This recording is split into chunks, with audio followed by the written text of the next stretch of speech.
Hi viewers, welcome to our channel. ప్రస్తుతం మనతో పాటు దాము బాలాజీ గారు సీనియర్ జర్నలిస్ట్ ఉన్నారు. వారితో ఒకసారి మాట్లాడదాం. సార్ నమస్కారం. నమస్తే.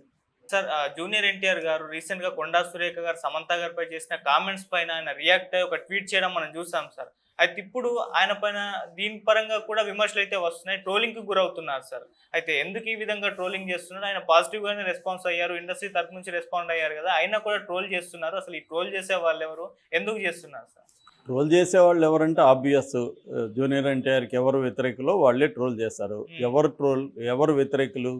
తెలుగుదేశం వాళ్ళు, నందమూరి ఫ్యాన్స్, బాలకృష్ణ ఫ్యాన్స్, వాళ్ళే వ్యతిరేకులు కాబట్టి వాళ్ళే ట్వీట్ చేస్తారు. వేరే వాళ్ళకి, సామాన్య జనాలకి దీంట్లో జూనియర్ ఎన్టీఆర్ని ప్రశ్నించాల్సిన అవసరం లేదు.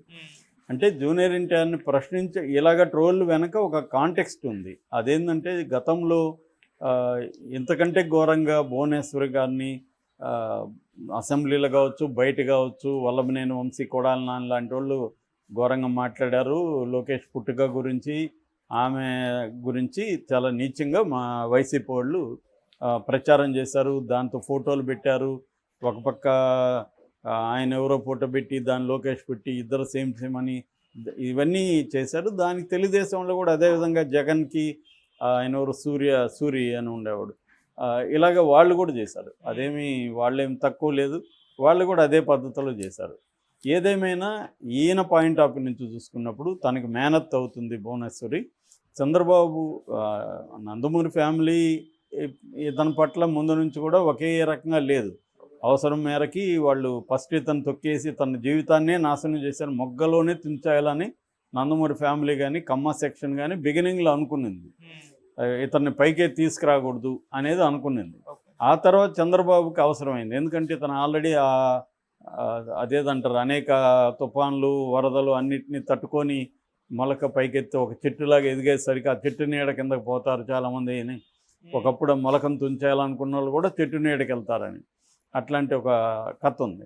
అలాగా చంద్రబాబు కూడా ఇతను విపరీతమైన పేరు వచ్చేయడం, పెద్ద సీనియర్ ఎన్టీఆర్ లాగా జూనియర్ ఎన్టీఆర్ రూపం ఉండడం, దాంతో అందరూ ఇతన్ని ఓన్ చేసుకోవడం, ఇతను బెస్ట్ పెర్ఫార్మర్గా ఎవాల్వ్ కావడం, దీంతో చంద్రబాబుకు కూడా ఇతన్ని రాజకీయంగా ఉపయోగించుకుందాం అనేది అనుకున్నాడు. దాంతో ఇతనికి ఏవైతే ప్రాబ్లమ్స్ ఉన్నాయో, మామూలుగా చంద్రబాబు లాంటి రాజకీయ నాయకులకి ఏంటంటే ఎవరినన్నా ఇది చేసినప్పుడు వీళ్ళకి ఏం నీడ్స్ ఉన్నాయి, ఏం ఇష్యూస్ ఉన్నాయి, దాన్ని ఎలా మనం సాల్వ్ చేస్తే వాళ్ళు మన ఫోల్డ్లోకి వస్తారనేది వాళ్ళకి ఉంటుంది అండర్స్టాండింగ్. సో అలాగే ఇతనికి ప్రాబ్లమ్స్ ఉన్నాయనేది ఆయనకు తెలుసు కాబట్టి, ఆయన కూడా ఆ ఫ్యామిలీలో భాగమే కాబట్టి ఆయన అవన్నీ సెట్ చేశాడు. జూనియర్ ఎన్టీఆర్కి తన దగ్గర బంధువులైన నాన్నయ్య వాళ్ళ నుంచి అమ్మాయిని ఇప్పించాడు. మొత్తం నందమూరి ఫ్యామిలీలో కలిపేశాడు. ఫంక్షన్లకు పిలవడం, అవన్నీ చేయడం మొదలుపెట్టాడు. బాలకృష్ణ కూడా దగ్గరకు తీసుకోవడం, ఇవన్నీ జరిగిపోయినాయి. సో ఆ తర్వాత జూనియర్ ఎన్టీఆర్ కూడా దాన్ని ఓన్ చేసుకున్నాడు. మామయ్య అని చంద్రబాబుని పిలవడం, లోకేష్తో, అప్పటికి లోకేష్ ఇంకా రాజకీయాలు రాలేదు. సో ఇలాగ ఉన్నప్పుడు లోకేష్ ఎప్పుడైతే రాజకీయాల్లోకి వచ్చాడో, వారసుడా బయటవాడా అన్నప్పుడు నేచురల్గా ఎనీ ఫాదర్ వారసుడు తన కొడుకు ఇంపార్టెన్స్ ఇస్తాడు. అలాగే చంద్రబాబు కూడా లోకేష్కి ఇంపార్టెన్స్, తనుంటే లోకేష్కి ఇబ్బంది. అప్పటికి లోకేష్ ఇంకా ఈ స్థాయికి రాలేదు కాబట్టి లోకేష్కి ఇబ్బంది అని చెప్పి జూనియర్ ఎన్టీఆర్ని పక్కన పెట్టేశాడు. మళ్ళీ నందమూరి ఫ్యామిలీ కూడా జూనియర్ ఎన్టీఆర్ని పక్కన పెట్టేసింది. దాంతో జూనియర్ ఎన్టీఆర్ ఏం డిసైడ్ అయ్యాడు, మనం అనవసరంగా రాజకీయాల్లోకి వెళ్ళి బదనం అవుతాం, మన కెరీర్ని మనం ఫోకస్ చేసుకుందాం అని తన పనిలో ఉన్నాడు. అయితే తన పనిలో తనున్నా కూడా రాజకీయ కాంటెక్స్ట్ ఒక్కొక్కసారి ఎలాగ ఉంటుందంటే ఇతన్ని ఉండనివ్వదు. సో ఉండనివ్వకుండా ఏం చేసింది, తను ఖండించేది కూడా ఎలా ఖండిస్తాడు, ఇవన్నీ కూడా చూశారు. ఇతను ఎప్పుడు తెలుగుదేశానికి దూరం అయిపోయాడు. సో ఇప్పుడు భువనేశ్వరి విషయాన్ని ఈయన ఖండించాడు కానీ డైరెక్ట్గా ఆమె పేరు చెప్పకుండా ఏదో సున్నితంగా అన్నట్టుగా ఉంది. వాళ్ళు ఆశించిన స్థాయిలో ఇతను ఖండించలేదు. అట్లాగే ఎన్టీఆర్ హెల్త్ యూనివర్సిటీ పెట్టినప్పుడు కూడా ఆశించిన స్థాయిలో వాళ్ళలాగే ర్యాష్గా ఆయన జగన్ పట్ల వ్యతిరేకంగా లేడు. ఎందుకంటే తన మనుషులు ఇద్దరు కూడా అటువైపు వెళ్ళారు. రెండోది భువనేశ్వర్ మీద చేసిన కామెంట్లు కూడా ఒకప్పుడు ఇతను మనుషులే. ఇతను చెప్తేనే చంద్రబాబు సీట్లు ఇచ్చాడు వాళ్ళిద్దరికి, వల్లభనేని వంశీకి, కొడాలి నానికి జూనియర్ ఎన్టీఆర్ ఇచ్చాడు. జూనియర్ ఎన్టీఆర్ ఇంట్లో ఒక మనిషిలాగానే కొడాలి నాని పెరిగాడు, హరికృష్ణకి శిష్యుల్లాగా వాళ్ళిద్దరు. సో కాబట్టి జూనియర్ ఎన్టీఆర్కి ఆ ఇబ్బంది కూడా ఉంది. సో నన్ను డిజైన్ చేసుకున్నది చంద్రబాబు ఫ్యామిలీ, నన్ను డిజైన్ చేసుకున్న నందమూరి ఫ్యామిలీ, నేనెందుకు ఇప్పుడు తెగబడి వీళ్ళ వైపు నిలబడి జగన్కి యాంటీ కావాలనేది అతని పాయింట్ ఆఫ్ వ్యూలో అతనికి కరెక్టే కావచ్చు, కానీ వీళ్ళకి అది కోపం తెప్పిస్తుంది. ఇంత జరిగితే నువ్వెందుకు గట్టిగా ఖండించట్లేదు అనేది వాళ్ళ పాయింట్ ఆఫ్ వ్యూలో వాళ్ళకి ఆగ్రహం వస్తుంది. ఇలాగ మనం ఎవరి పాయింట్ ఆఫ్ వ్యూ నుంచి చూసినప్పుడు వాళ్ళకి కరెక్ట్ అనిపిస్తుంది. కానీ junior NTR point of view నుంచి జూనియర్ ఎన్టీఆర్ నాకు అన్యాయం చేసిన వాళ్ళకి ఒక అన్యాయం జరిగితే నేనెందుకు తెగబడి కంటిన్యూ చేయాలి దాన్ని అనేది అతను అనుకున్నాడు. సో కాబట్టి ఈ కాంటెక్స్ట్ని బట్టి ఇప్పుడు జూనియర్ ఎన్టీఆర్ సమంత విషయంలో సీరియస్గా స్పందిస్తే అది కూడా వన్ ఆఫ్ ద అర్లీ అనమాట స్పందనలు. ఫస్ట్ ప్రకాష్ రాజు, దాని తర్వాత ప్రధానంగా మనకి జూనియర్ ఎన్టీఆర్, నాని జూనియర్ ఎన్టీఆర్లు కనబడతారు. సో దాంతో జూనియర్ ఎన్టీఆర్ మీద ట్రోల్కి వాళ్ళకి ఒక అవకాశం దొరికింది. జూనియర్ ఎన్టీఆర్ సీరియస్గా రెస్పాండ్ అయ్యాడు. మేము చూస్తూ ఊరుకోమని ఒక హెచ్చరిక కూడా కొండా సురేఖ చేశాడు. ఇలా చేస్తుంటే మేము చూస్తూ ఊరుకోమని కూడా అతను అన్నాడు. ఎందుకంటే నాగార్జునని కూడా ఆమె అంత ఘోరంగా మాట్లాడింది కాబట్టి అతని స్పందన కూడా కొంత తీవ్రంగానే ఉంది. అదే ఆ టోన్లో జగన్ మాట్లాడి ఇలా చేస్తే నేను చూస్తూ ఊరుకోను అనే టోన్లో వైసీపీని ఉద్దేశించి ఎప్పుడూ ఆయన కామెంట్ చేయలేదు. ఇప్పుడు చేశాడు.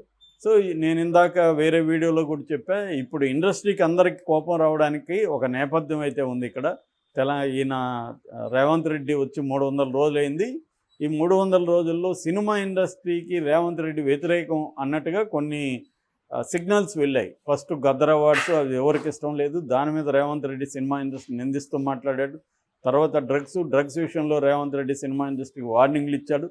దాని తర్వాత కన్వెన్షన్ మీద దాడులు చేయడం, దాని తర్వాత దానికి ముందే ఫోన్ ట్యాపింగ్ పేరుతో అసలు ఈ ఇష్యూని లేపిందే రేవంత్ రెడ్డి. సమంత ఫోన్ ట్యాప్ చేశాడని, ఈ రకుల్ రావు అని పేరు పెట్టడం, ఇవన్నీ కూడా రేవంత్ రెడ్డి చేశాడు.